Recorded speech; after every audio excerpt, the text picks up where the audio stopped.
Igan, walang tigil ang ulan dito sa Laurel, Batangas, kaya naman inaalam pa natin sa Philippine Coast Guard kung tuloy ngayong araw yung kanilang search and retrieval operation para sa mga nawawalang sabungero.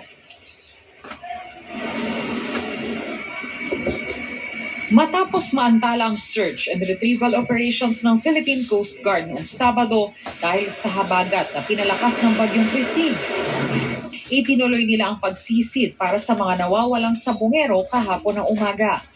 Matapos ang operasyon, wala raw silang nakuhang suspicious objects. Ang issue sa lawa ng Taal, nakaapekto rin daw sa maliliit na mga mangingisda ng bayan ng Agoncillo. Halos 40% yung ibinaba. Harvest. Hindi, ng tawilis. Kung kakaunti ang demand, kakaunti din yung magiging supply. So bumaba rin yung sinusupply ninyo? Hindi dahil walang mahuli, kundi dahil mababa ang demand. Yes, oo. Sa bayan naman ng Talisay, kapansin-pansing walang tindang tawilis ang ilang vendors sa tabi ng kalsada. Mula 80 pesos per kilo, tumaas pa raw ito ng 100 pesos per kilo. Ngayon po kasi madalang daw po kasi ang huli, kaya tumaas po.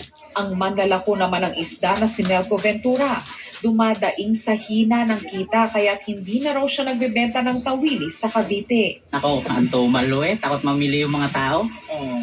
Kawawa nga ho mga malilit na manininda. Tilapia bangus lang po. Tawilis niya? Hindi ho, walang bumibili ng tawilis ngayon.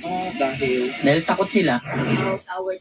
At para ipakitang ligtas kainin ng tawilis, ipinost ni Batangas Governor Vilma Santos Recto sa kanyang social media account ang pagkain niya ng tawilis. Tawilis? Okay. Nothing to worry. With all these issues about our Taal, nothing to worry. First of all, yung mga isda po natin dyan, like tilapia and bangus, culture dyan. May mga fish pens po yan naman nandiyan dyan na alaga yung mga yan. Ang tawilis po natin, ano to, non-carnivorous. Hindi ito kumakain ng mga laman-laman. Usually, halaman ito ang kinakain ito.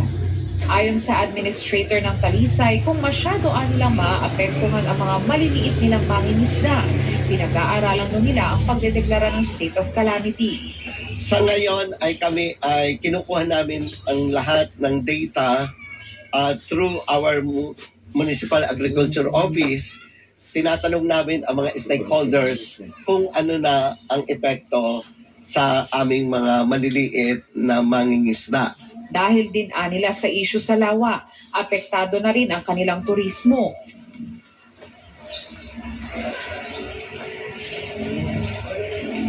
Igan, kahapon kasi ng umaga, medyo gumanda pa yung panahon, kaya't naituloy nila yung kanilang operasyon. Pero ngayong umaga, katamtaman hanggang sa malakas na ulan yung nararanasan dito. At usually kasi ganitong oras sila umaalis mula rito sa Taal Lake Central Fishport. Pero ngayon, wala tayong mga nakikitang technical divers na naghahandang umalis ngayon. Igan?